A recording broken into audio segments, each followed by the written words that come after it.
지난 주일에 고난안심보험 다 가입하셨나요? 혹시 가입하지 못하신 분 계시면 오늘까지 해서 가입하시면 되겠습니다. 오늘 본문 가운데 30절, 31절에 보면 물 위로 걸어서 가던 중에 제자 베드로가 바람을 보고 무서워 빠져갔다고 했습니다. 돌이 없지요. 소리 질러서 주여 나를 구원하소서, 주여 나를 살려주세요.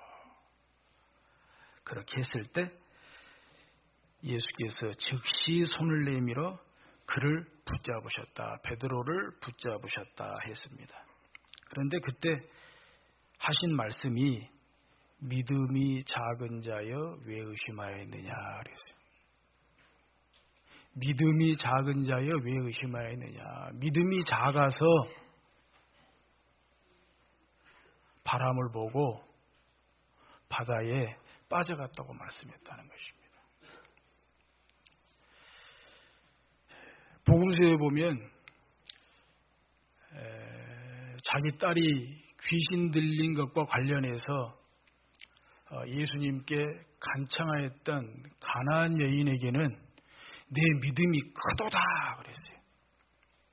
그러니까 어떤 때에는 믿음이 작다 말씀하시고 어떤 때에는 믿음이 크다 이렇게 말씀하셨어요. 자기 집에 하인이 중풍병이 들었을 때 그 하인의 중풍병을 고쳐달라고 찾아와서 간구했던 그 로마 백부장에게는 내가 이만한 믿음을 본 적이 없다 그랬어요.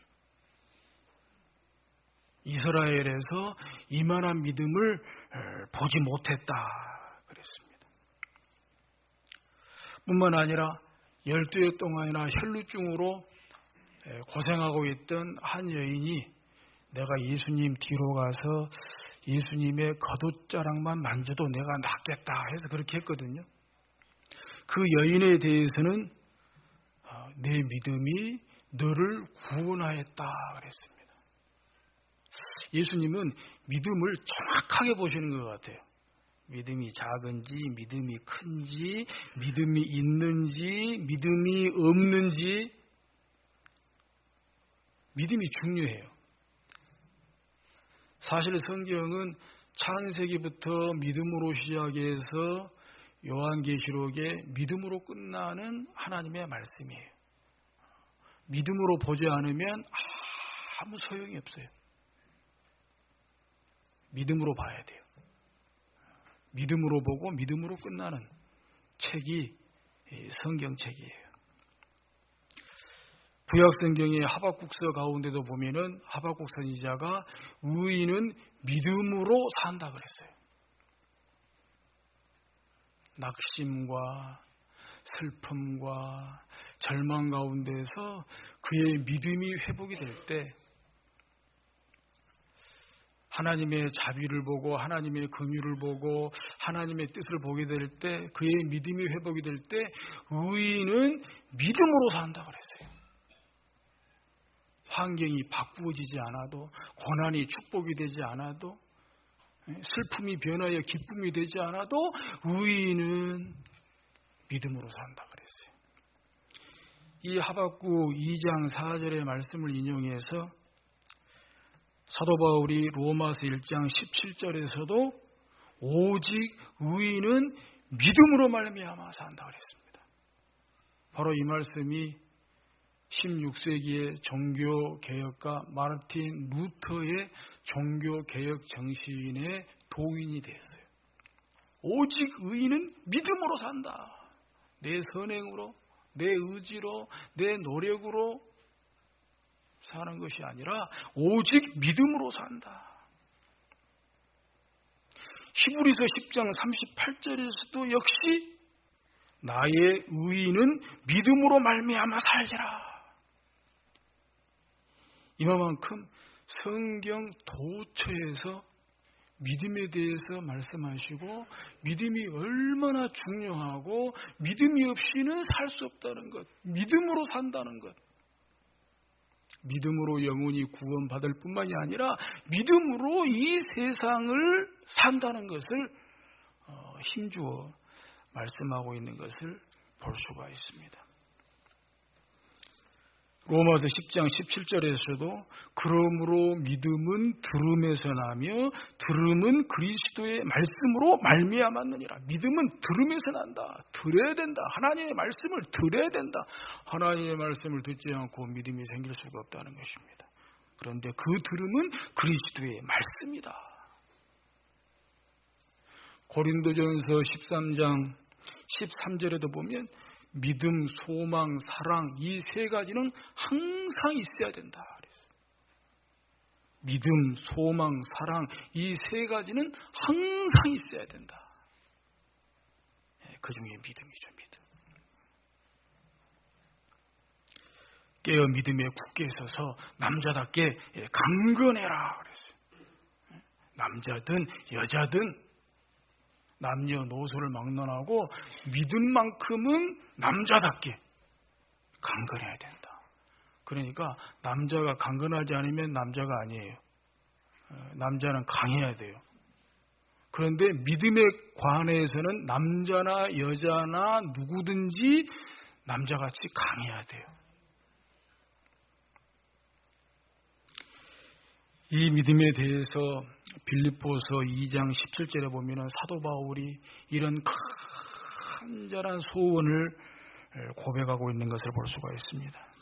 빌립보 교회 성도들에게 편지를 쓰는 가운데 만일 너희 믿음의 재물과 섬김 위에 내가 나를 전제로 드릴지라도 나는 기뻐하고 너희 무리와 함께 기뻐하리니 만일 너희 믿음의 재물과 믿음을 재물이라고 말씀하고 있습니다. 재물이 뭡니까? 하나님께 바치는 거죠. 하나님께 바치는 거. 그런데 믿음을 가리켜서 재물이라 그래요. 빌립보 교회 성도들이 하나님께 바쳐야 될 재물이 있는데 그것이 믿음이다. 믿음은 하나님께 바쳐야 될 재물이라는 거예요. 그리고 섬김 위에 교회를 섬기는 데 있어서 하나님을 예배함에 있어서 내가 나를 전제로 드릴지라도 전제는 포도주로 붓는 제사가 전제입니다. 포도주로 붓는 제물이 전제예요. 그렇게 온 몸을 내어줄지라도 죽는 한이 있다고 할지라도 나는 기뻐하고 너희 무리와 함께 기뻐하리니. 빌립보 교회 성도들을 가르쳐서 여러분들의 믿음을 하나님께 제물로 바칠 수만 있다면 나는 그 일을 위해서 포도주를 붓는 제물처럼 그 전제같이 내가 죽는 한이 있더라도 나는 기뻐하고 너희 무리와 함께 기뻐하겠다 그랬습니다. 꼭 이렇게 살다가 죽었으면 야한이 없겠는데요. 참으로 많이 은혜가 되고 또 감동이 되고 또 도전이 되는 그런 말씀이라고 볼 수 있습니다. 예, 그렇습니다. 정말 믿음이 있어야 됩니다. 믿음으로 살아야 됩니다. 히브리서 11장 6절에는 믿음이 없이는 하나님을 기쁘시게 못한다 그랬습니다. 믿음이 없이는 하나님을 기쁘시게 못한다. 그죠? 믿음이 없이 기도하고 믿음이 없이 예배하고 믿음이 없이 섬기고 하나님하고는 아무 상관이 없죠. 또 하나님 앞에 가서 칭찬 들을 것도 없어요. 믿음 없는 기도, 믿음 없는 예배, 믿음 없는 봉사, 하나님 앞에 가서 아무 인정받고 칭찬받고 상 받을 것이 없죠. 바로 그 말씀을 하고 있어요. 히브리서 11장 6절에 믿음이 없이는 하나님을 기쁘시게 하지 못하나니 하나님께 나아가는 자는 반드시 그가 계신 것과 또한 그가 자기를 찾는 자들에게 상 주시는 이심을 믿어야 할지니라. 믿음으로 구원받고 믿음으로 살고 믿음이 없이는 하나님을 기쁘시게 하지 못한다고 했으니 믿음으로 하나님을 기쁘시게 하고 믿음으로 기도해서 하나님을 기쁘시게 하고, 믿음으로 기도해서 하나님이 받으시게 하고, 믿음으로 예배해서 하나님을 기쁘시게 하고, 믿음으로 예배해서 하나님이 받으시게 하고, 하나님이 합당한 예배를 드리게 하고, 믿음으로 섬겨서 하나님이 받으시게 하고, 믿음으로 섬겨서 하나님께 상을 받고, 축복의 통로를 확장하고, 바로 그것이 우리를 향하신 하나님의 소원입니다. 하나님의 뜻입니다. 그리고 무엇보다도 서론이자 결론이 되겠습니다마는 믿음의 서론도 믿음의 결론도 뭐냐? 그래서 결국은 베드로전서 1장 9절에 보니까 믿음의 결국 곧 영혼의 구원을 받음이라 그랬습니다. 예, 믿음의 결국은 영혼의 구원입니다. 영혼의 구원. 내 영혼의 구원. 이 영혼 구원의 기쁨이 이 땅에 살아도 천국을 살고, 내 영혼 구원의 기쁨이 오늘 밤에 죽어도 천국을 간다는 소망이 있는 거예요. 그렇지 않습니까? 영혼 구원 못 받으면 아무 소용 없잖아요. 영혼 구원 못 받고 이 세상에서 건강하고 돈 잘 벌고 잘 되고 무슨 소용이 있습니까? 안 믿는 사람도 다 하는 건데요.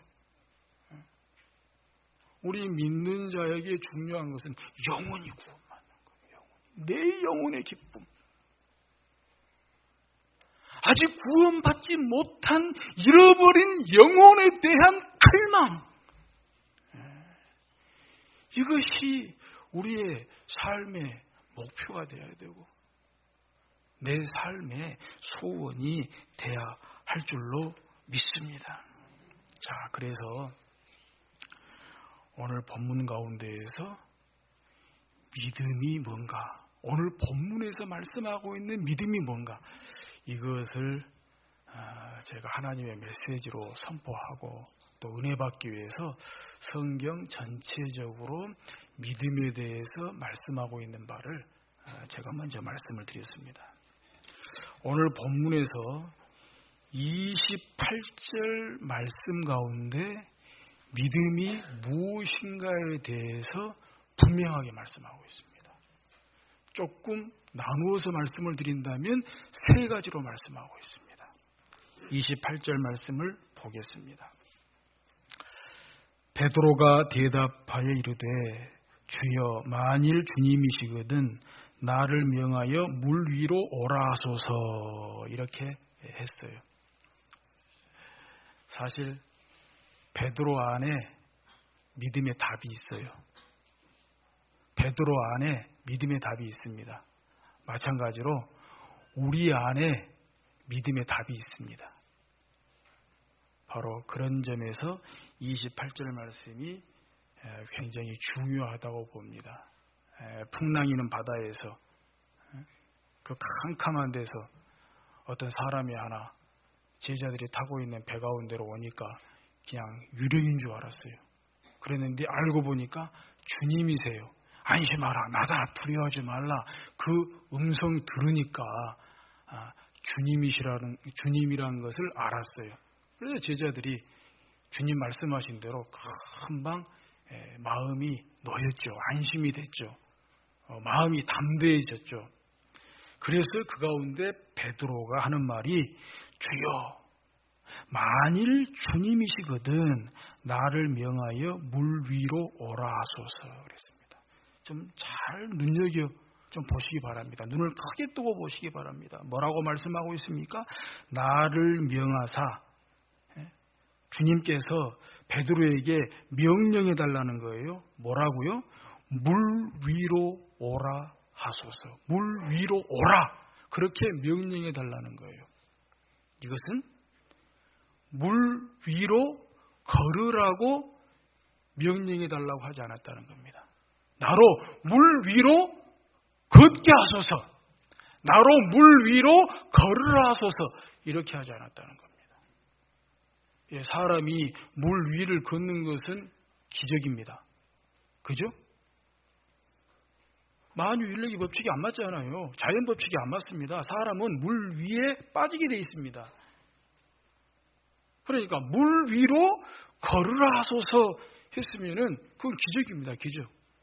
기적을 행하게 해달라는 겁니다. 능력을 행하게 해달라는 겁니다. 물론 믿음으로 기적을 행할 수도 있습니다. 믿음으로 능력을 행할 수도 있습니다. 그러나 그것이 반드시 믿음이 되는 것은 아닙니다. 하나님의 뜻과 맞을 때에만 믿음이 되는 것이에요. 거기에 맞는 말씀이 마태복음 7장에 나오지 않습니까? 마태복음 7장 21절, 22절 이하에 보면은 이렇게 말씀하고 있어요. 마태복음 7장 21절에 나더러 주여 주여 하는 자마다 다 천국에 들어갈 것이 아니요 다만 하늘에 계신 내 아버지의 뜻대로 행하는 자라야 들어가리라. 22절에 그날에 많은 사람이 나더러 이르되 주여 주여 우리가 주의 이름으로 선지자 노릇하며 주의 이름으로 귀신을 쫓아내며 주의 이름으로 많은 권능을 행하지 아니하였나이까. 주의 이름으로 선지자 노릇했다 그랬어요. 주의 이름으로 귀신을 쫓아냈다 그랬어요. 주의 이름으로 권능을 행했다 그랬어요. 예, 주의 이름으로 기적도 행하고 능력도 행하고 말씀도 전하고 권능을 행했다 그랬어요. 그런데 23절에 그때 내가 그들에게 밝히 말하되 내가 너희를 도무지 알지 못하니 불법을 행하는 자들아 내게서 떠나가라 그랬어요. 그러나 기적이나 능력이나 권능은 하나님의 뜻에 맞을 때 그게 믿음이 되는 것이지 그 자체로서 꼭 믿음이 되는 것은 아니다는 것입니다. 기적이 곧 믿음이 되는 것이 아니고 능력이 권능이 곧 믿음이 되는 것이 아니라는 것입니다. 28절에 나온 말씀대로 보면. 그러면 무엇이 믿음이냐? 무엇이 믿음이냐? 물 위로 오라 하소서 그랬습니다. 여기에는 크게 세 단계가 있습니다. 자, 일단 배에서 내렸습니다. 배에서 내려 물 위에 어떻게 해야 되죠? 물 위에 막바로 걸어요? 걷기 전에 물 위에 서야지요. 그러니까 믿음이란 첫째, 주님 바라보고 물 위에 서는 것입니다. 그런데 제가 지난주에 말씀을 드렸죠. 바람이 바다에만 부는 것이 아니라고요. 인생에도 바람이 불고 바다에서 배가 파산하듯이 인생에도 파탄이 난다 그랬잖아요. 그러니까 주님 바라보고 물 위에 산다는 것은 주님 바라보고 고난을 딛고 산다는 거예요. 고난의 현실을 피하는 것이 아니에요. 고난이 금방 축복으로 변하는 것이 아니에요. 고난이 당장 형통하게 되는 것이 아니고 주님 바라보고 고난을 딛고 서는 것입니다. 아멘. 고난을 밟고 서는 것입니다. 이게 첫 번째예요. 믿음이란 주님 바라보고 고난을 딛고 서는 것입니다. 둘째는 주님 바라보고 고난을 딛고 걸어가는 것이에요. 고난이 와도 계속 와도 고난의 축복으로 금방 안 변해도 안 변할 것 같아도 낙심하지 않고 포기하지 않고 절망하지 않고 주님 바라보고 고난을 딛고 걸어가는 것입니다. 이것이 믿음의 두 번째예요. 그리고 믿음의 세 번째는 뭐냐? 물 위로 오라 하소서. 누구에게로 오라고 하는 겁니까? 주님께로 오라 하는 겁니다. 헬라어 성경에는 주님께로라는 단어가 나와 있습니다. 주님께로라고 하는 문장이 나와 있어요. 또 안 나왔더라도 이건 뭐 분명한 거 아닙니까? 물 위로 나로 명하사 물 위로 걸어서 주께로 오라 하소서 이거 아닙니까? 그러므로 믿음의 세 번째는 주님 바라보고 주님께로 가는 거예요. 이것이 믿음입니다. 쉽죠? 간단하죠? 믿음은 첫째, 고난을 딛고 서는 것, 물 위에 서는 것입니다. 두 번째, 고난을 딛고 걸어가는 겁니다. 물 위로 걸어가는 것입니다. 믿음의 세 번째는 주님 바라보고 주님께로 가는 것입니다. 끝까지 주님께로 갈 때까지, 주님 품에 안길 때까지. 그것이 바로 믿음이다 라고 오늘 본문 28절에서 간단하고도 쉽게 그리고 분명하게 말씀해 주고 있는 것입니다. 그렇게 될 때 하나님은 우리를 축복하십니다. 우리 문제를 해결하십니다. 하나님의 저도 다 체험하지는 못합니다만 그래도 믿을 때는 말씀밖에 없고 그래도 믿을 때는 하나님밖에 없어서 하나님 말씀 붙잡고 하나님 말씀이 안 믿어지면 다 우겨서라도 막 믿으려고 애를 쓰는데요. 성경에서 말씀하고 있는 하나님 그리고 나를 향하신 하나님의 뜻은 반드시 선하다는 것입니다. 나를 향하신 하나님의 뜻은 반드시 선하다는 것입니다. 선하신 뜻이 있고 선하신 계획이 있다는 거. 진짜 이거 안 믿으면 나 슬퍼서 하나님 못 믿어요. 이거 안 믿으면 나 너무 절망돼서 나 목회 못해. 나를 향하신 하나님의 뜻은 반드시 선하시다. 문제 해결하신다. 축복하신다. 바로 그 말씀이 32절에 나와 있어요. 배 함께 오름에 바람이 그치는지라. 주님 오시면, 주님 찾아오시면 내가 주님께로 가면 문제 해결됩니다. 바람이 그칩니다. 요한복음 6장에서는 예수님께서 배로 오시니까 예수님을 배로 영접하니까 그들이 가려던 땅에 이르렀더라. 가버나움에 이르렀더라. 이렇게 말씀하고 있습니다. 고난을 딛고 서서 고난을 딛고 걸어가서 주님 바라보고 주님께로 가서 나를 향하신 하나님의 선하신 뜻이 마침내 이루어지고 문제 해결되는 하나님의 권세 있는 자녀들이 될 수 있기를 주의 이름으로 축복합니다. 하나님